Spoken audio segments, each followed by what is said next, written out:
Great moments are born from great opportunity. So you're telling me there's a chance? Average Joe's wins in a shocking upset. I feel shocked. You suck compared to me. So you guys are two prep school white guys podcast. We are underdogs. They stay ready so you don't have to get ready. I haven't even told anybody this. This is kind of crazy. Robinson for three. Welcome back to the Long Shot Podcast. We got a fantastic guest with us here this afternoon in Las Vegas. This is almost the 1 year anniversary of maybe our most popular episode. Our favorite. I think. Certainly my favorite. Oh, yes. I will say the production quality's changed a little bit. Oh, yeah, you stepped it up. You bankroll your own shit now. Bankroll your own with shit. with help of Blue Wire. But yeah, last year we were doing it in a hotel room on an iPhone, and now look at us. We got 7 or 8 cameras in here. We got the logo in the back. And Come on now. I'm actually impressed, though, Dunk, because for $90 million, you still got that Jeep Wrangler, right? So I'm actually impressed that you... See, at least I know your money going somewhere. He's got the Tesla now. I gave back the Jeep, man. Okay. I will say though, for a little while, I was my Tesla was in the shop, and I was driving my girl's car, and she has a Jeep. And on one of those days, you happened to walk right out when I was driving by, and UD was like, "This motherfucker still got the Jeep Wrangler." God damn! Hey, I'm all about saving your money. I'm all about all that. But God damn it, man. God damn it, man. You can't. No. You gotta treat yourself. You gotta treat your goddamn self. I do He's planning for the future. every now and then. A Jeep Wrangler? Yeah. Nah. I'm getting into watches actually, like that. That now you talking. I like that. Now you I talking. like what you got on the wrist. What's Now that? you Little talking. Daytona? Yeah, a little Daytona. Little two-tone. Steve Smith, my OG. See, OG. Steve Smith There told you me go. about watches a long time ago. So I started getting into watches a while ago. I just got Rolexes. I haven't gotten into Strictly Rolexes? Yeah, I haven't gotten into the Patiques, whatever the fuck all that shit Yeah. these young motherfuckers be rapping about. I don't wear that. I just wear Rolexes. Just simple, clean, simple luxury. Yeah, and I don't flood out my rollies. I don't flood out my Yeah. rollies. My shit clean. Don't bust it down. Yeah, grown man shit. Yeah, 100%. Fair. Thanks for being here, man. We're out in Vegas. Mhm. What are you doing in Vegas? Just out of curiosity. I know you said earlier you went to heat practice, which is just amazing. I brought along a personal snitch. Oh yeah? Yeah, there he is right there. You want my snitch? We You want that got, snitch? You want that snitch? You want to get all the stories and everything? That's the snitch right there. I love it. Actually, the three of us have something in common. We all played in the same college basketball league, the three of us. Shout out to the Nest Pretty Cat. shitty conference. Yeah. Whoa. No, it's pretty. I mean, relatively, it's good for the level, but Hey, Yeah. listen. What I will say is the process is if you can play, they will find you. So That's true. Don't take offense to your shitty conference because if you're good, they'll go get you from a shitty conference. All right, if we could stop using shitty, that would make me feel a little better. Okay. he's gonna keep it real though. Division 3. It's Division 3. You know, not all of us are playing at Florida, playing at Michigan. I never said you couldn't play. It's just a shitty conference. What's it called? The NESCAC, See? New England Small College See? Athletic Conference. See? But you're also talking to an SEC guy who thinks everything outside the SEC is shitty. It's trash, right? Yeah, so, Right. don't Good take it save. personally. That's a good save. Yeah. Why didn't you go to Miami though? Because I wouldn't be here right now today. Really? I'm very self-aware of who I am and what I am. I needed to get away. I was not the kid that can stay home and take care of business. So you just knew at that age if you had stayed in the city that it Like, would have been bad. I mean, when you grow up in a situation like I grew up with, you know what I'm saying, you learn how to make decisions early. You know what I'm Right. saying? And those decisions that you make early could be life or death decisions. You know what I'm saying? I probably fucked my life up out of state of Miami. You know what I'm saying? I got a lot of homeboys that's dead in jail, made certain decisions. You know what I'm saying? I've been around a lot of people that made bad decisions. I don't have to technically make bad decisions myself. I could just be in the wrong place at the wrong time. Yeah. You know what I'm saying? That shit can cost you. So I needed to get out of Miami. It was the best thing I did. Once I left, I never came back. I didn't even come home for summer. Summer break, I would stay up in school. Stay in Gainesville. For Did what? Gainesville, because it's what, like 3-hour drive? Yeah, about 3.5. Did it feel like it was a whole world away? Yeah, man. It was all different nationalities. I had never been around, no disrespect, guys, white people. I wouldn't take any disrespect. Growing up in Miami, it was just Cuban and black. Yeah. You know what I'm saying? It was not, Caucasian or white or anything like that. So when I got to Florida, I really got to experience a lot of different, ethnicities and cultures and different things like that. And it was just understanding there's a whole world outside of Miami that you're not used to. I think growing up, how we grew up, you only know what you see every day. I tell people, I've never Right. been to South Beach till I got in the NBA. I think I told you this before. So, you only confine to what you see every day, which is when you walk outside, you got a basketball court, you know what I'm saying? You got your apartments, you got your, not condos, I'm sorry, you got your apartments, you got your projects, and, you got a couple houses, different things like that. You got your drug dealers, you got your corner stores, you know what you see, and that's just what you see every day. And then you go to Gainesville, meet a bunch of white people, khaki shorts, Yeah. polos. I never quite got into the slides with no sock shit though. Mhm. You know the open toe when they go between the toes and you just put on your That's a duck. white person thing. For Yeah, sure. yeah. I never could really Toes go that out. right. It's actually funny. I think I told you this story. I actually might have told on this podcast. I don't think I did. But I was with Matt Bonner last summer. Yes. And he was telling me about his first experience in Gainesville. And that he showed up, like you guys were going out one night. And when he showed up to Florida, he had 2 pairs of shoes. He had basketball shoes, and then he just had like his like tennis shoes, like walking around shoes. Well, he missed the real story he should have told you. Did that motherfucker tell you he wouldn't let me cheat off his paper one time? Did this motherfucker I say, listen, motherfucker, I am the team. Do you know what the star is? If I don't pass, like, you know, might not win, motherfucker. Wait, when is this in your career? Matt Bonner. I think Matt had just got there. I don't know if it was Matt first year, second year, but I remember we had a class together and I asked to cheat off his paper and the motherfucker told me no. Believe that shit? Told me no. How'd you do in the class? Did you do okay? I figured it out. Yeah. And by the way, just to double back You on always do. Just by the way, back on the white people thing, one of my best friends is white. Mike Miller. Love Yeah. Mike. My best guy. Love Mike.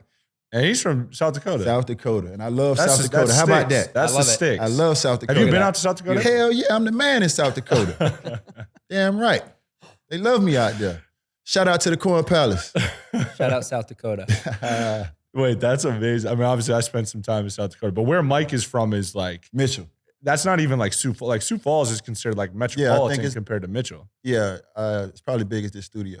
That's crazy. And you went out there, what? Just like Nah, he does a lot of charity and different Okay, things like okay. that. So What, I used to go pulled out up there onto a and camp support or his something like charity. that. And we just boys. Like anything Mike doing, if I could be a part of it, if our schedules could work together, I'm pulling up. That's my dog. yeah, Mike's My Mike's dog. good people. I mean, that's real love. That go back to college. Nobody had no money. yeah, It was nothing just, you know, gym. he's doing big time stuff with the agency. They just got Paulo. Yeah, Number one pick. He was sitting courtside at one of our games Yeah. with him. That's right. That's Yeah. right. Yeah, he was In the sitting courtside playoffs. at one of those games. You know what's wild is Mike Miller had a long, successful career in the NBA and felt like he retired what? It feels like forever ago. And you're still playing. Yeah, I know, right? That's crazy. Well, fuck, the guy we just drafted is 19. Yeah, that's crazy. Yeah. 19. Humbling experience for you. You've been in the NBA longer than he's been alive. Yes. Yeah, that's crazy. That's fucking wild. That's crazy. Get the mic up. Oh, my bad. Sorry Nah, you about good, that. I was you getting good. a little comfortable. No, you can move it. Oh, Get real comfortable. yeah. Go ahead. But yeah, Make that's yourself at crazy, home. man. I went by practice. You know, I got. Yeah, a how chance was to that? see How was practice? Cool, energetic. Malik's doing a great job. Young fella was out today. O was out today. But you know, Javante, you know, Yeah. Haywood, you know, those young guys, the guys we expect. And Mike, obviously, once again, you know, they follow us throughout the season. But you know, now in this role, as they're the leaders, They have the they got to, opportunity to step into that. they got to Yeah. lead. You know what I'm saying? The guys in the summer league and lead the practices and set the tone. So you know, that was just my message to those guys. It's leadership at all levels. It's your time. It's crazy to me that where you are in your career, you're still finding time and your off season to get out here. Not only just be in Vegas, because a lot of people come to Vegas, but to actually pull up to a practice. I mean, that's unique. After being up till 5 a.m. getting tatted. Damn. Yeah, he's just out here for craps. Do you Nah, gamble? Nah, I used to. I used to go hard. You're out of the I game. used to go hard, you know, but I just don't have the time. Like you said, time. Yeah. I know as a gambler, well, as a former gambler, every time I won money, I've sat for 8 hours, like going at it. You know what I'm saying? Really? Blackjack, yes. When I've won money at the blackjack table, it's been 6, 7, You play the 8 long hours. game. Yeah. I've won 12 hours before. I was having this debate with somebody last night at dinner that if you have like unlimited capital, like if you're willing to go to that place, you should actually never lose in gambling because you could always, there's like an actual betting strategy where you just double your bet every Yes, time. that's how I play. Like if you lose, It should. That's how it should work. But I never had unlimited income to try the shit out. Though. no, but it's not. Here's the thing though, it's not like, it sounds about right, but I don't know. Right. but I'm not saying you need like unlimited income. The thing that's more is that like I show up and I'm like, all right, I'm not gonna lose more than this amount of money. That's how I gamble. And Yeah. I always lose every single time because I never like create a strategy around like, all right, I'm out if I win this much. I just play. And then I just lose it all. And as soon as I lose it all, I decide I'm done. But if I kept playing, I would provide myself the opportunity to actually like come back and win. Well, I go with a certain amount. That when I used to play, I used to go with a certain amount, and obviously once you get a shoe that's going well, you gotta ride it. Yeah, you Press it. gotta double downs, you gotta splits, you gotta take advantage of all that shit. But Yeah. you know, sometimes you could be there for a few hours before you get one good one. Right. You might have somebody at the table that don't know what the fuck they doing. And they're fucking it up for everybody. Yeah, you can split tens or some jackass shit like that. I was just talking about this. You know We're what I'm just saying? You never about split this. tens. Who does that? Take It's your win. It's a second Take your best win. hand. Who does that? My boy last night was saying, he was like, in fairness, it was a 6. It was a 6 showing. Okay. So he was saying, I get what he's saying. I get the logic of it, he's but saying fuck that. when there's a 6 on the table, you get as much money on the table as possible. I know what you're saying. Is basically the I don't strategy. go for that one. The dealer said, "Don't fight it. If Yeah. We're trying to pay you Yeah. with a hand like this. We're trying to pay Yeah, I you." wouldn't do that. I wouldn't do Don't that. I fight get what he's saying. They got to hit whatever's under there, Yeah. 16, but what if there's a 5 under there? You know what I'm saying? Yeah, that's Now you right. flip 100%. Over, Now you you're flip over fucked. 11. Now you fucked. Now you're fucked. That set amount that you go into the night with gambling, how much did that change throughout your career? Oh, a lot. You know, I used to walk into the casino and my goal was just to walk out here with enough to buy a Chevy. Yep. When you from Miami, we ride old school Chevys. If I can get out of here with enough money to buy me a donk, we call them donks. I don't. If I can walk out of here with enough money Wait, to buy a donk, are those I'm a the winner. ones that like they bounce too, On right? no, that's West Coast, man. Them low riders, man. God damn, Dunk, you on a whole nother coast, man. I'm not into We cars we like ride that. donks, man. Chevys, 7.2s, 7.3s, 7.4s, man. On my FTX commercial, that car that I was driving. That's a dunk. That's a donk. That's a Chevy. Do you have one yourself? That was my car, Duncan. Who the fuck car you thought I was riding a stunt double? It's my How shit. many do you have? How many have you had? I got 2. I got a Duncan. I got an SS Impala, 96. And do you like? Because here's the thing, like AC, right, has that car in our garage. Yeah, he got the motherfucking Lincoln, the one that got Kennedy killed in. I had one of those. I used to Yes. have a Lincoln with suicide And doors. I was thinking about buying it off of him. Yeah. But the fucking loved it. thing is so loud. Uh. Like he changed it so the engine is so loud that you can't even drive. Like, That's the appeal. is that what your cars do? It's not that loud. I got a 400 in there. I got a 400 engine in there. It's not that loud, but I'm just saying, I don't want I to. had one of those, but mine wasn't souped up. You know what I'm saying? Mine was more. It was more like I used to just cruise in that. Because Something I cool. actually like, I don't know cars at all, but I do like the idea of like an old school convertible. Like we were talking about this Yeah. with Hey. Mo. Like he loves like Mercedes old school convertibles. Yeah. But like those Lincolns, like those are dope. Mhm. I don't really know Chevys like that, but you know, that one you're driving in the commercial, that one's dope too. Mhm. But like, I don't understand like the souped up when all of a sudden it's bouncing out, you know. I mean, it's Blasting. it's cultural. You know what I'm saying? It's just depending on where you're from. You know Yes. what I'm saying? If where you're from, you don't question. You just fall in line. That's West Coast culture. That's what they do. Right. You know what I'm saying? They do the low riders with the hydraulics, and you know that's how they gangsta boogie, and that's how they get down. That's how they do their thing. You know, for us, we do barbecues, ride Chevys. You know what I'm Yeah. saying? It's pretty much the same. Just celebrating our culture where we're from. And that's I like it. that's remained throughout your career. Like if you've gotten to a point where you I love my Chevy more than my Maybach. really, Hell yeah. Yeah. I guess it makes sense. It's what you grew up with. Yeah, I can get another Maybach. I'm just gonna take me this long time to get another Chevy. I got that car from an old lady in Ohio. I had it shipped down. It was still in good condition. It was still drivable and everything, so I didn't have to do much to it. Damn. I have a bunch of people that hit on my phone and do this and that, but like I'm able to keep a little bit of a distance because I'm in Miami. A lot of those people that I grew up with that hit my phone are where they are, where I grew up. How do you balance that in terms of like drawing boundaries in a line between understanding that you also have to like look out for yourself, and if you start feeding everybody, you know, metaphorically speaking, obviously, like you're gonna run into some trouble. I had to learn the hard way, man. You know, you learn the hard way. You put yourself through a lot of shit trying to take care of everybody, trying to make sure everybody have help, and that's just not financially. That's mentally as well. You know, people come to you. You know, they having issues, they having problems. You try to come with solutions. You know what I'm saying? How can I help? You know what I'm saying? But I think at the end of the day, like you said, if nothing's balancing that out, then, you know what I'm saying, you're going to tip one way or the other. And if you tip one way or the other and you fall, you might not get up. You know what I'm saying? So for me, just understanding how important that balance is. And if me balancing myself out mean I ain't got to answer a phone call from a couple motherfuckers for a little while, then so be it. Because at the end of the day, I got to take care of myself mentally first. You know what I'm saying? This job that we chose, people just think it's easy. It's not easy. It's not easy. You know what I'm saying? You have, you know, no control over your future a lot of the times. You know, it's a very, very high intensity, you know, very, you know, it's a lot that's required of you, you know what I'm saying? And then you take the step of pivoting into a businessman as well, you know what I'm saying? And you start wearing those hats. Yeah. And you start wearing the hat of a father and a husband and leading that pack. And then you're talking to a situation where, you know what I'm saying, my father passed away, you know, my mother passed away. So, you know, I'm the head of a lot of things right now, you know what I'm saying? And sometimes that comes with a lot. So I have no problem taking a step back from the world and cutting my motherfucking phone off or just ignoring it. And it's nothing disrespectful. It's nothing personal. I love every fucking body. If you got my number, that mean I love you. That mean I fuck with you, bro. If it makes you a call, that mean I'm just taking care of myself right now. If you got a problem with me taking care of myself, you ain't really my friend. Yeah.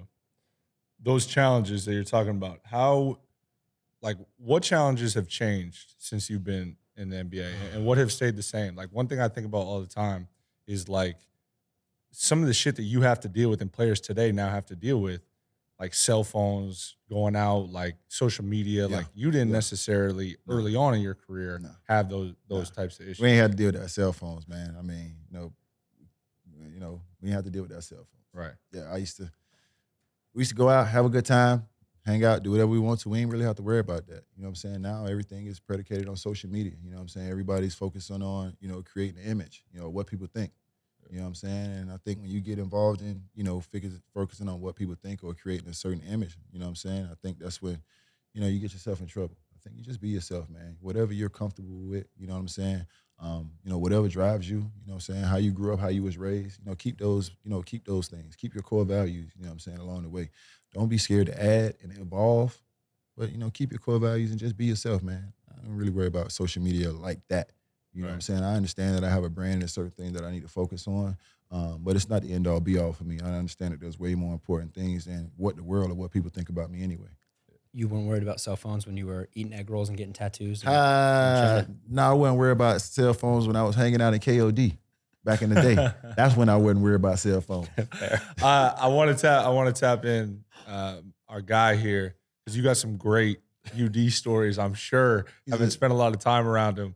Some international trips, it sounds like. Hey, Sonny, once you get out of here, Duncan ain't gonna never talk to you again. Just know that. He gonna never talk to you again. After the hill, he ain't fucking with you. Bro, basketball is acting like he a dog right now. After this, he ain't fucking with you. Actually, you want to hear a crazy story before you do your thing? I visited Bates as a sophomore, and my mom actually initiated the visit. She was like, I really want you to go to a school like Bates. So she initiated the visit. She made me email the head coach. Head coach had no idea who I was, John Furbush, no idea. Mm-hmm.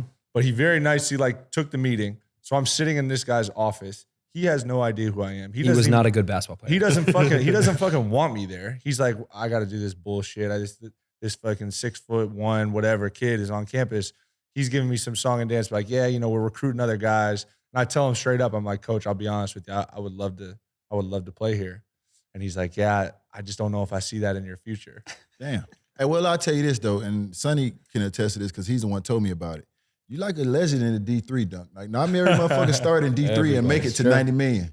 You're a fucking legend in the D3 now. I've gotten the word about you. Like, they look up to you. You said, because you've done things that people don't think that it can happen from that level. So now you've done it, motherfucker. So motherfuckers is looking at Duncan Robinson, that motherfucker did it, I can do it. So I like you're legendary from D3. A lot of motherfuckers is looking up to you. Sonny had made that point to me, and I was like, know what? That is a good point. That shitty conference loves you. Yeah, you're right. I don't know about it's legendary. It's a little less shitty now. It's just a little less shitty. But I will say, I feel like I'm carrying the metaphorical torch for D3 hoopers. Dunk. I said you a D3 legend, motherfucker. Okay, take that and run with it. All right, I'm taking it. It ain't goddamn that hard to be a D3 legend. Dude, people in D3. It ain't that hard to be a D3 legend, motherfucker. I ain't called you a GOAT. Now take the shit and go and enjoy it now. Nah, Devin George is the D3 GOAT. I remember Devin George. Because he got drafted out of Division. I remember that. He played all four. I remember that. Unheard of. Went to Augsburg. I remember that. School. That was crazy. But anyway, Sonny, give me some good UD stories. Oh man. So obviously, we told you the backstory. I had the opportunity to meet him in China, working for Dwayne Wade's Leaning Wade brand. Got you. So the story of how he got that tattoo, this was before Dwayne's last year. He had the braids. So we rented out the barbershop. He was, getting the braids. We were there for a while. And UD just kind of disappears. We're like, where's UD at? We walk next door as a tattoo artist. These guys are traveling all over the world. Was it Lowrider Tattoos? Yeah, Lowrider. They guys from LA, but they just happened to be in China. Yeah. Just happened to be in China of all places. On tour. They was touring. That's on brand though. You are you're on some sneaky shit. So, I don't know your moves ever. Like when we go into a city, I don't know where UD goes. I'm the OG, Dunk. 100%. I know what y'all doing. Y'all don't need to know what I'm doing. I'm not saying I do. Yeah, I always got an eye on you, motherfucker. I'm not saying I actually don't think I want to know, but I'm just saying you're moving, whether it be dinner or whatever. When I have business things set up. A lot of it is business. I have business things set up a lot of the times. But business, that's pretty broad. Well, at the end of the day, I'm a business guy, and I just do a little basketball on the side. I don't know if you knew that. I did not know. He's a businessman. Yeah, I just do a little basketball. Yeah, I just do a little basketball on the side. I see. Yeah, you know what I'm saying? That checks out. Yeah, about 5 times a year, I got to go out there, make a couple shots, take a charge, get Duncan open. You know what I'm saying? Maybe get ejected, Let mix it motherfuckers up. know I still got it. You know what I'm saying? Hell Oh, I yeah. definitely, if it come to, I definitely get an ejection. I'm all right with that. I don't have a problem with that. I mean, I ain't got that much time to be out there anyway. Why would I let you just take advantage of me and treat me any kind of way? Make the most of it. All right, Sonny, I'm sorry, I didn't want to. Oh no. So he disappears. And mind you, there's like a photo shoot. We go out there, there's like an all-day photo shoot and all-night tattoos. This guy gets a tattoo, but he doesn't get a little one. He decides he want to cover up his whole sleeve. So how late were you up that night? It was like All night getting tatted, eating egg rolls. and so we That show, sounds like a shades bar. on. That sounds like it should be a bar right there in a rap song. we show up the next day for the photo shoot and he's just unwrapping it, taking the pictures, wrapping it back on. And we're like, this dude loves overnight tattoos. That's Just, amazing. Tell them about how I whooped your ass in Mario Brothers. I was gonna get there. So motherfucker want to play video games and play some of my shit. I went and got the old school Nintendo. Mario Brothers kicked his ass. You know he talks shit, right? The biggest shit talker Oh, of all time. 100%. Hold on, Dunk. No. Actually, somebody asked me the other day who is the best shit talker in the NBA, and I actually said you. He did. He brought your name up. You're the best. I'm not saying that I'm saying the best. You have an ability to take it to a place where like it's like just personal enough, and it just like stings, and you just let it ride because you build it up, but then once you know what the kill shot is, and once you say the kill shot, man. then you just let it ride. I was fucking. I see it every time. I just talk my shit, man. I was fucking with one of the young fellas at camp today. You know, we go through dummy offense. So I'm at practice today. They going through dummy offense. Boom, boom, boom. So he's making every shot in dummy offense. So now they go live 5-on-5. So I'm standing sideline. So we go 5-on-5. He done missed like 3 in a row. So now it's timeout. So I get behind him. I say, damn, young fella, you ain't made a shot since you started going live. You ain't one of them kind of players, are you? Oh shit. That's enough to sting and let that sit there. But it's just See, that'll break. But that'll break it. No, this motherfucker can hoop. All right. No, it never that. I laughed. We laughed about it. Right, Listen, right. Listen, now understand this. One thing about it, 2 things for sure. I always want the best for the dude. So if I dig the knife a little bit, I'm gonna laugh about it. But Now, when there's- it's time to get serious, now I'm gonna get serious. But it's never gonna be in a way where I'm gonna break you down to the point where you're not gonna want to be able to get up. That's what the I'm gonna thing. do is I'm gonna be direct with you and I'm gonna be honest. Right. You know what I'm saying? But I'm gonna let you know it's coming from a place where I want the best from you. Now how you take it is up to you. Yeah. But I'm gonna let you know first and foremost, I want the best for you, motherfucker. I done made my money. I've made my rings. You have a choice. You can listen to me or you don't listen to me. Most of the guys that have listened to me, they have done well. They have gotten their They're money. better off because they've of been it. better off. They've gotten their money and they've moved on, whether it be to another organization or whatever it's been. What about an opponent?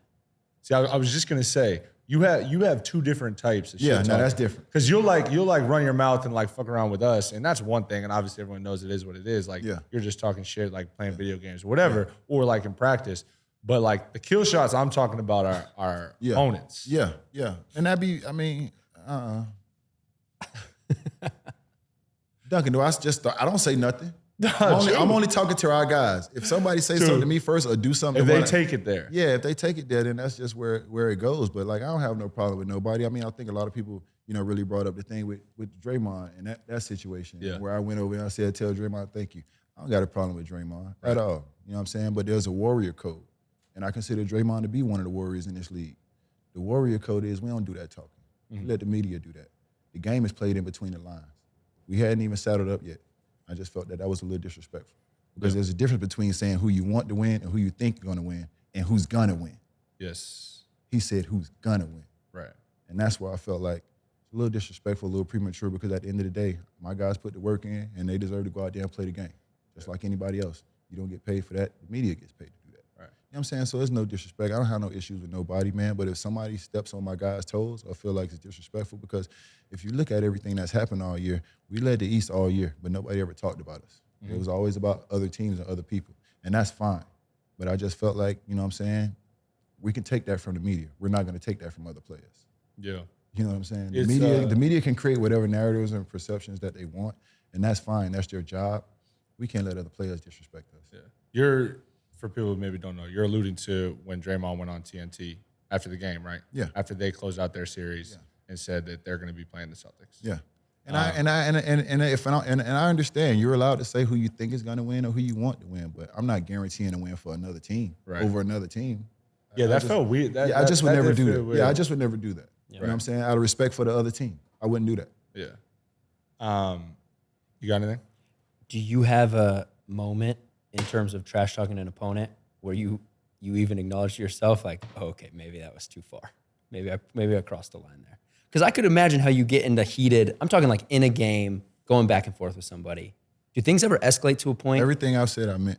If I tell you I'm gonna whoop your ass, then I mean I'm gonna whoop your ass if I feel like. If I can get my hands on you, I'm gonna whoop your ass. If I said it, I meant it. Fair. Yeah. It's Careful, just as simple Davis. as that.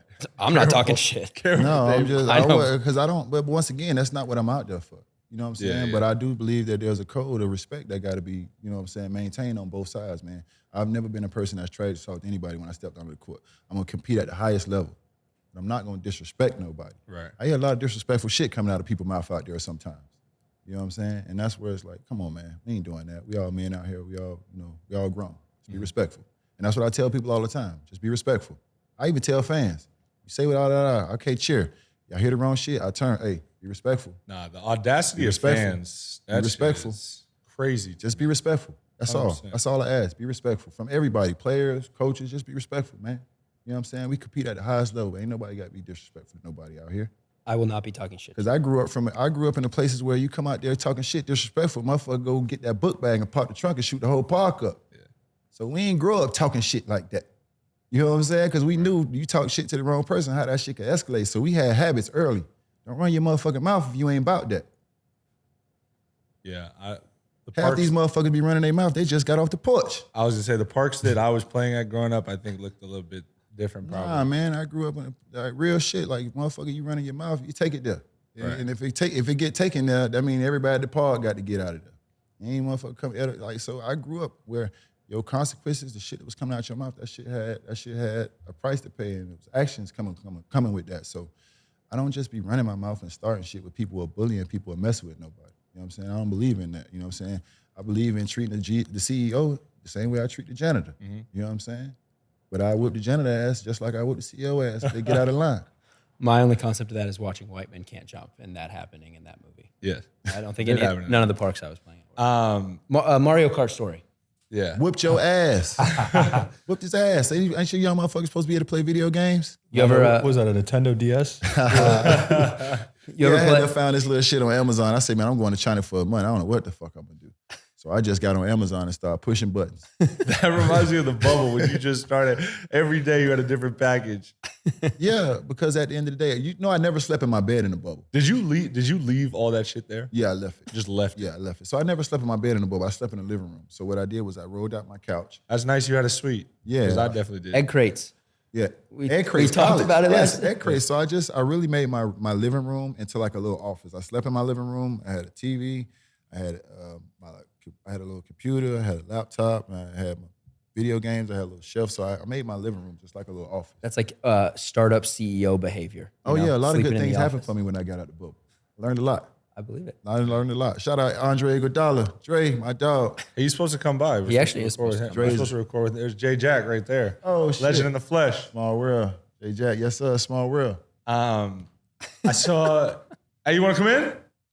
Get in here. All right. I saw there was a report recently that the Heat sent a bunch of people to. I don't even know what the report was. I was in Orlando with to my try to kids. get you back. That shit almost got shot up. I was in Orlando with my kids, bro, out in the front yard, and black SUV pull up riding slow. I'm like, all right, now. It was members of the Heat trying to. I didn't know who the fuck it was at first. Because my wife knew, but I didn't know. So I'm outside with my kids in the front yard in Orlando. You know, they getting ready to head out. So I'm walking everybody to the car, and I see this fucking black SUV riding up slow. Now it's creeping and it's slow. I'm instantly like, who the fuck is this? Nah, So, that's tinted now- windows and everything. Yeah, all dark boys. I Yeah. can't see nothing. Now they stop. That's And it weird. now he stops and it takes a little while before he get out the car. My instincts kick in. Ain't gonna be no motherfucking Will Smith shit up in here. You walk up here, you gonna get your ass dealt with, whoever you is. I ain't gonna wait for you to get close and cock back your hand. That ain't going down like that. I'll tackle your ass by the time you get out Wait, the door. who was it though? It was Tim Donovan. All right. So once you recognized who it was, were you like, I still was looking like, what the fuck are you "What doing are you doing here?" Right. Yeah, I'm on vacation, man. I'll see your ass when I get home. But once he explained everything, I was grateful. But once again, my antennas go up. Who the fuck is this in this black SUV ride slow pulling up on me? I ain't even supposed to know nobody supposed to know I'm here. Right. Yeah. How did they know you were there? My wife snitching ass. Snitches. Yeah. That's Wait, Snitch. so he pulls up. But it's not just him, right? There was like a whole crew of people. Yeah, that was a report. the report was a delegation. Well, yeah, the internet is a lie. It was just Tim Duncan. Fair. Oh, is it? But it was all love, man. It was appreciative. I understand, you know what I'm saying, how, people feel about me and what I mean to the organization. The conversation is what's next for us. Right. As me, as a businessman, and, what's next for us as an organization. How do we make that come together? Dave, now we got a word from our sponsor, BetterHelp. And let me tell you, they are changing the game when it comes to mental health. We actually talk about mental health in this interview we do, with quite Udonis. He talks about how he prioritizes his mental health. I think everybody should prioritize your mental health. And that's one of the things that BetterHelp is all about. Online therapy, they want to remind you to prioritize your mental health. And, we all have things we're going through. We all have different stressors, anxieties. And sometimes it's just good to talk to somebody. They provide a lot of opportunities for you to get in touch with people. It's all online, or it can be online. And it's just convenient, and it makes prioritizing your mental health a whole lot easier. Last night at dinner, we talked about something that we're all proud of and something we're all disappointed about ourselves. I love those table talks. It's a beautiful table talk. It's a beautiful way to tap into your emotions, but it's not therapy. It's different. It's not. It's different when there's a professional. Well, there people doing it think with you. that you can just talk about that stuff with your friends and then you're fine. But it's Not different. true. You need to speak to a mental health professional. And that's what BetterHelp has. Correct. There's a stigma around therapy. We've talked about it before that I don't think is fair. There's nothing healthier you can do than talking with a professional about things you're going through, good or bad. It's online therapy that offers video, phone, and you can even chat in live sessions if you really want to, not comfortable sharing openly. So it's much more affordable as well, which is another really important piece than in-person therapy. And you can be matched with a therapist in under 48 hours, which is a pretty impressive turnaround time. So check this out. Our listeners, because we here at The Long Shot also care about mental health, of course, are going to get 10% off their first month at betterhelp.com/LS. That's betterhelp.com/LS. Who's out of the league first, you or Duncan? Me for sure. Duncan's got another 8 to. Me for sure. Dunk's got another Me 8 for sure. Dunk's got another out- 8 to 10. I'm out way before Dunk. I don't know. No, I could damn, see man. this going till what, 50? I will say, the fact that you're in as good a shape as you are, Dunk, would you just? And I'm gonna turn my head. I ain't gonna say nothing. But for all the motherfuckers out here who keep talking about why he retired, why he take a, would you please tell these motherfuckers that can I play? 100%. So we honest. Can I play? You have game. This is not me threatening Duncan World. Well, Asking the motherfucker, can I play? You know what I'm saying? I mean, the most impressive thing to me, I would figure that you still had offensive game and could shoot and still do some things. Is defensively how you can move still. That's the most impressive. And then sometimes, do you remember that practice when we were ramping up for the playoffs? What they had you doing? Running back and we were doing a transition drill. We were doing transition drill, working on transition defense. So UD was the big that was running the floor. I mean, it was 15 minutes straight, literally just up and down the floor. And he was still getting to it, killing, laying people, hook, middies, couple transition threes, every which way. we talked to Richard Jefferson and Channing Frye yesterday, and they were Great talking guys. Great guys. Yeah. They were talking about heat culture, and they brought you up as an example of how your body has changed since the time you've been in Miami. Yeah. As an example of what they do to you when you're in that franchise. Yeah, I've been brainwashed. Yeah, I've been brainwashed. Channing said he wanted no part of it. He had an opportunity to sign in Miami. He's like, yeah. He'd rather eat pizza. I like eating But pizza. what I will say is now it's a little, my kids, when the pandemic hit, my oldest is in college right now, and then I have a middle son who plays baseball. He's 15, and I have a youngest that's 11. And when the pandemic hit, they get into the homeschooling, you know what I mean? And the bodies changed a little bit, so we're dieting together as a family. Me and all my boys, no carbs, no sugar, and no dairy. Damn. So that's what we're doing right now. That sounds impossible. Me and my boys. So That's legit right there. That's the same thing I do with the Heat, man. I'm not a guy I don't feel comfortable sitting somewhere barking orders. I feel more comfortable doing it with you. We in the trenches together. Yeah, I feel more comfortable getting in there with you. It feels better for me. Yeah. You know what I mean? Does that, because obviously you have such a mentor role with our group. But like that alone, that concept that you feel more comfortable being in the trenches, like, because you and I have talked a little bit about whether or not you would coach. Like, is that part of what kind of maybe bothers you about the idea, the prospect of coaching? Is that like, I don't want to just be there telling people what to do. Like, I want to be doing this. I got to sleep at night, Dunk. Right. That's why I don't want to coach. Okay. I've been in a position where coaches have had to make decisions based on, you know, I can't say I've been in this positions, but I've seen it. I've seen coaches have to make decisions based upon certain things, draft picks, this, that, and the third. I don't ever want to do that. I always want to just be in a position where I can be neutral and the guy that works the hardest and deserves to play should get the minutes. Right. I don't ever want to have to play the political game. I got to sleep at night, man. I don't want to be the guy that's not playing the guy who deserves to play just because I drafted another guy. I almost said a crazy word. But the motherfucker I drafted don't give a fuck, or he too cool for school. But I got a guy who's undrafted and he deserves to play. And but I gotta be patient with this motherfucker. Get the fuck out of here. I will play that other motherfucker fast. But can't you still do that though? I don't know. I don't know if everybody can do that. You think there's too much I don't know politics? if everybody can do that. Spo is a guy who can do it. I mean, you look at our roster, you look at us, and then once again, another misconception is that I take up a roster spot. People don't know that we got the most undrafted people in the NBA on our team. Right. There's literally something going on here, people, but you dumb motherfuckers can't understand it. You're so focused on my age and why I'm here. It's a reason why I'm fucking here. Yeah, look at that guy, Caleb Martin. Caleb Martin just got paid. Yep. You know what I'm saying? Like all these guys that come here, Max, Gabe, all these guys that come here, you know what I'm saying? And they fall up under, being undrafted in the culture of undrafted guys. And I appreciate you guys for listening to me. I appreciate you guys for valuing. I appreciate you guys for valuing what I say. But there's not me taking a spot. People think I'm taking. I'm actually here giving. 100%. You know what I'm saying? But it's a lot of dumb motherfuckers out here. So crazy. And also like now, especially with the flexibility with the two-way spots, it's like we have so many guys. And I always try to tell people like the value, and obviously people outside, they don't know what the fuck they're talking about. And there's so many stupid people that have platforms saying a bunch of bullshit that makes no sense. Yeah. But like the value that your value add, like quote unquote behind the scenes, I mean, I feel like at this point it is public, but like is exponential. Like people can't even begin to wrap their minds around how the way you move the needle internal. I mean, for me, it's you guys. You guys trust me. You guys put a lot of trust in me. I don't want to let y'all down.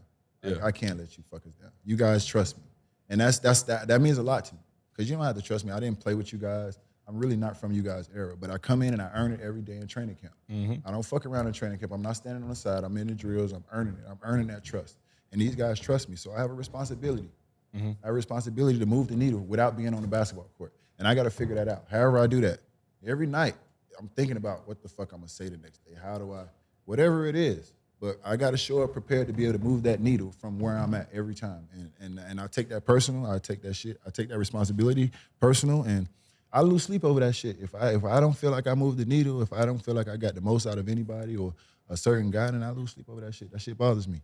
My guess would be on the outside that the huddle moment you guys have this year that everyone blows up and makes a thing is an example of what your value is. Not every team bounces back from a moment like that. I mean, people don't understand, like, me and Jimmy speak the same language. That's like that's 3 times a week upstairs when we play one-on-one because me and Jimmy play one-on-one before every home game.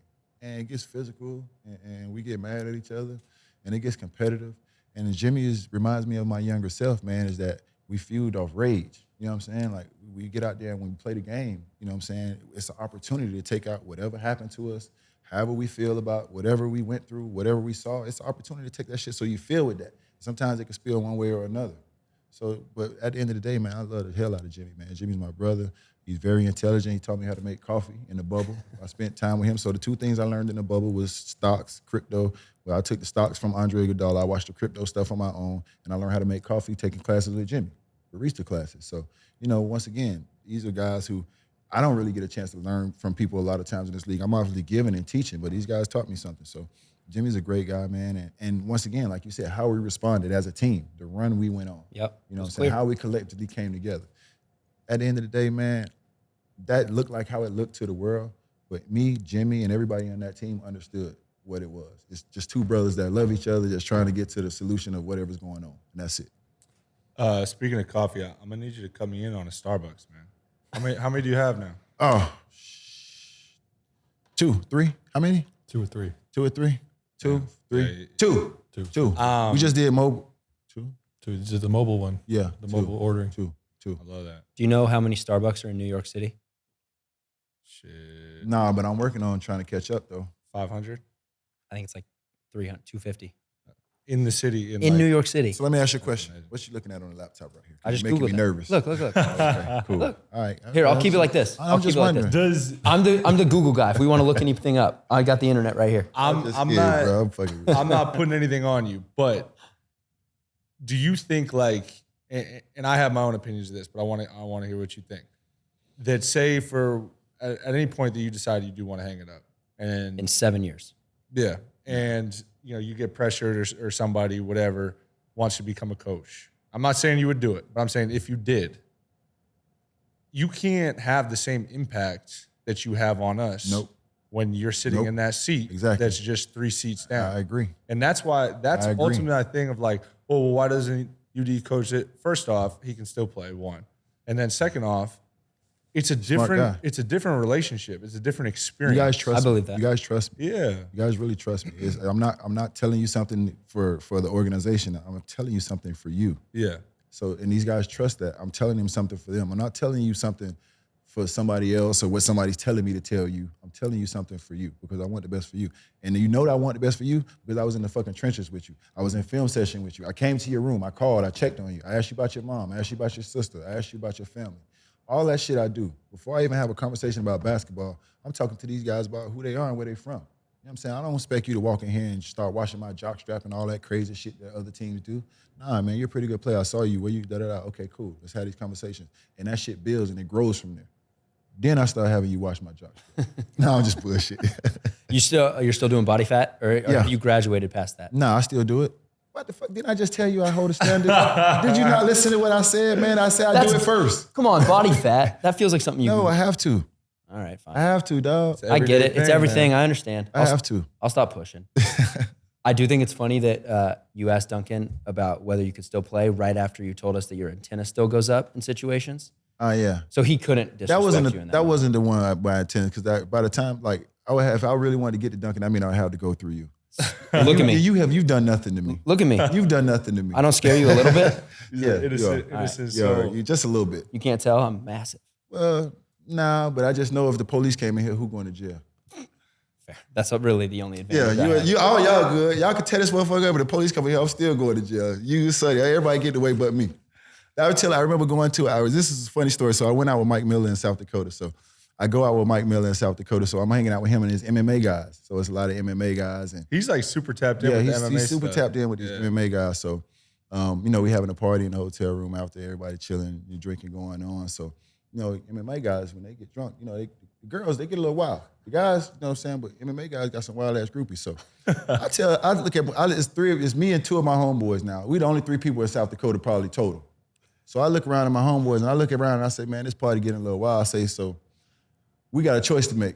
Because if the motherfucking police come, it don't matter. We the ones going to jail. Straight up and down. We the only 3 black people in South Dakota. We get the hell up out of here. So we end up leaving the party. They had a great time. It was an MMA thing. But yeah, my antennas go up in situations like that. You fucking Smart. right. That's So, smart. Yeah, so knowing I would never do nothing to you guys in here, even if, because I'm probably going to be the one that go to jail. Nah, he's business smart, street smart, All that. basketball smart. You got it all, man. All that. But at the end of the day, I'll be honest, it's evolved into this. It's evolved into this, bro. I wasn't always It this takes person. time. It takes Yeah. experiences, mistakes, missteps, all that sort of You stuff. gotta have your losses, dog. Yeah, You I gotta, hear have that. you gotta have your losses out here, bro. I You hear know what I'm saying? that. I think the problem with a lot of people is they want all the wins and they don't want to take no losses. You know what I'm saying? And I think a lot of times you learn from your losses. You know what I mean? I've had a lot of losses, you know what I'm saying? And I've learned from those things. I figured out how to pivot. Life is about pivot. There's only very few people that's gonna pick one path and stay on that path their whole life and get to there. Most of us ain't gonna get to that. That's not gonna be the case for most of us. We're gonna have to pivot. You know what I'm saying? We got to figure it the fuck out. Is there a particular loss that stands out in terms of what was a career defining moment? Maybe it's on the court, maybe it's off. Yeah, my mom. I think losing my mom was when I realized basketball was just a game. Because at the time when my mom was sick, I was literally landing back in town, going straight to the hospital at night, spending time with my mom.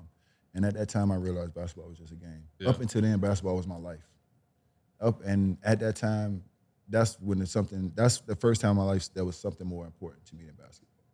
You know what I'm saying? I think that was definitely defining because I actually, you know what I'm saying, got peace and clarity. And I've played the game way more free ever since that situation. Because after that, basketball was just a game to me. You know what I'm saying? It wasn't life anymore. You know what I mean? So I think that helped me grow a lot, and that was a real defining moment in my life because I was able to look at everything just differently. Yeah, I can definitely imagine. I'm always talking to older players, and they always say how they became better players when they had kids because it gives them that same sort of, in a different way, but that same sort of perspective. Yeah, basketball was my fucking life, man. And even when I had kids before my mom passed, basketball was still my life because that's what I did to provide. Yeah. You know what I'm saying? But once I lost and that's actually one of the better seasons I had. I came off the bench, Michael Beasley, had got the starting job. You know, I don't. We just talked about the political game. Who knows? But he had the starting job, and I came off the bench. But that year, I was runner-up for Sixth Man of the Year in the NBA, and I averaged close to a double-double off the bench. I played my ass off the bench. You know what I'm saying? So with all that going on, you know, not having my starting spot, you know, my mom being ill, basketball was just a game. And like Kobe said, it's beauty and simplicity sometimes. It was just so simple to go out there and play because there was so much other chaos everywhere else. This was easy. You know what I'm saying? I think it says something about who you are, though, that you channeled it that way because it could go the other way. Yeah. You know, it could. a loss could. A lot of things could go a lot of different ways. You know, and that's why I'm big on mental health, man. Because for me, I've been challenged with a lot. You know, with a lot of losses that I can't control. You know what I'm saying? So I tell guys all the time, man, when you're dealing with things like that you can't control, man, don't be ashamed to take time out to have a conversation with somebody. You know what I'm saying? Whether it be, you know, somebody in your family or whether it be seeking out professional help. You know what I'm saying? That doesn't mean you're weak. That doesn't mean that, you know, you have issues. That just means that you want somebody to talk to. You know, so for me, it was very easy for me to reach out and have conversations with people because I started realizing that the things that were happening around me wasn't normal. You know what I'm saying? The losses that I had, the things that I saw growing up, you know, all those things impacted me, not at that moment, but as I got older. You know, things build up, they add up. You know, once again, we talk about balance. You know, you're starting to lose balance a little bit because things are starting to add up. And the things that you normalize as a kid, you realize once you get older and start being around other people that grew up different, that shit ain't normal. You thought it was because that's all you saw. That's what you were confined to. Yep. That shit ain't normal. And that shit starts to weigh on. So for me, at that moment, in those moments, you know, I was realizing things about myself. You know what I'm saying? And those things helped me make decisions that helped me be the man that I am now and make me better. You talk about prioritizing your mental health. What is that? And you don't have to like share super specific, but like, what does that look like for you? What helps you like gain clarity? I talk to somebody. You know, it's not on a regular schedule, but I reach out, you know, every now and then. I have conversations with people. And, you know, I have an amazing support system. But once again, I prioritize my mental health as well. You know, if I need to take 2, 3, 4 days a week, then I do it. And there was a time where I used to feel bad for that and I used to feel guilty, but I don't anymore. I don't anymore because, like I said, I'm prioritizing myself. I'm prioritizing my mental health. I love everybody around me. So if you love me like I love you, then you should want me to be the best version of myself. And this is just what I need at this moment, to be the best version of myself. And I feel like everybody should understand that. If you're too immature to understand that, then I don't know what to say to you. Dave, you got anything else? Can we go rapid fire? Yeah, go rapid fire. A couple rapid fire questions to end. One, what do you do when you get ejected? You just hang out you shower, hang out in the locker room? Yeah, go in the locker room. Watch the game from there? Yeah, go in the locker room, chill for a little bit, cool down. Because we talked about your It just depends on which ejection it is. What? How do things That change? ejection, I was pissed off because I probably would have had a good game. I was like, fuck, I started out. You were killing. Yeah, I was like, that one I was mad. I was like, fuck. Your per 48 for that game was like 120. That one I was like, fuck, 60. man. But once again, I didn't expect him to respond the way he responded. When I was like, you know, come on, man, with that shit. He was like, what you gonna do? Like, I was like, why did he say that? I didn't respect. That's one of those things. It's like, now I got it. I didn't respect that response, but I'm just saying, like, come on, Dwight, with that throwing people down shit. Like, come on, man. Like, you lead the league in throwing motherfuckers down in technical fouls. I see you do it every night. Why are you fucking with me? And it escalated, man. But once again, that game, I felt like I would have had a pretty good game because I started out pretty hard, and I was like, God damn, you fucked that one up. So you're back there by yourself. Is it it's a moment of clarity? Like you just have time in silence to think? Yeah, time in silence. Shower? You sit down and you just breathe and you just calm. You just calm your nerves a little bit. Can't leave. But there's been times where I've torn up shit in the locker room. But no. It's just depending on like who it is or what it is. But that wasn't that particular moment. All right, fair. Yeah, I ain't torn up shit since my 20s. Okay. What else? I won't ask about you tearing up I mean, it's all different kinds of reasons, man. You know what I mean? But at the end of the day, it's about winning. It's always about winning. Fair. It's nothing else. It's a good about thing winning. to prioritize. Yeah, I might be a little rough around the edges, you know what I'm saying? But it's always about winning. Yeah. You've shown that. On It's this always podcast. about I winning, appreciate though. that. Could you repeat that? It's all about winning. Thank you. Speaking about all about winning, you're a Mario Kart guy. Have you ever played Don't Drink and Drive? No. Mario Kart? No, that's the real game? Yeah. I play on my never Switch. played that? I know, I got it on my Switch, though. Can you download it? So this, Well. did you ever play that in the NES I've guy? never played Oh, that. That it's was a like, NES I guy swear game. that was like a NES It's a guy video game. No, No. well, it's Mario Kart. Oh. But you have to finish your drink before you finish the race. Yes. Oh, I Played don't that. know. We Oh, played so that. So Yep, you yep. Oh, I can't, don't know that. So you I don't know can't that. drink while driving. So you have to put the controller down. Don't drink and so drive. there's different strategies, right? Oh, shit. The shit could start and you could just kill your drink and then race the rest of the race. Or you know how some of the carts have like the ones where you take off and you're in the Yeah, air. You could yeah. try to drink it during that, but you can't drive while you're I drinking. got a pretty good kite on mine, so I fly pretty far once I take off. there So you that's I would drink probably time. try to chug mine while I'm gliding. But you got to put the controller down. That's fine. I know you said you don't really get after it like that anymore, but it's a great pregame That's actually pretty activity. fun. Nah, motherfucker, don't even look over here. Don't even waste your time. I'm saying I don't know what you guys are doing tonight, Don't but even don't look drink over and here. drive. Don't even It look over could be here. on the docket. I love that image of you guys cooped up playing N64 Mario Kart in Vegas. No, we was in China, whooping his ass. Oh, you talking about the new one? I'm You saying talking about now? tonight. Oh, Drink and yeah, drive. yeah, I'm saying yeah. tonight. Playing some drink and drive. Yeah. Don't drink and drive. You got another one? No, that's all I got. All right. You got anything you want to say? Nah, man, I appreciate you having me, Dunk, man. Thank you, guys. Always fun. Thank you, man. I appreciate you. I'm gonna shoot it straight, man. I hope y'all appreciate that. Always, man. We certainly do, and the people do as well. Thank you for coming on, man. Snitching ass Sonny, you out.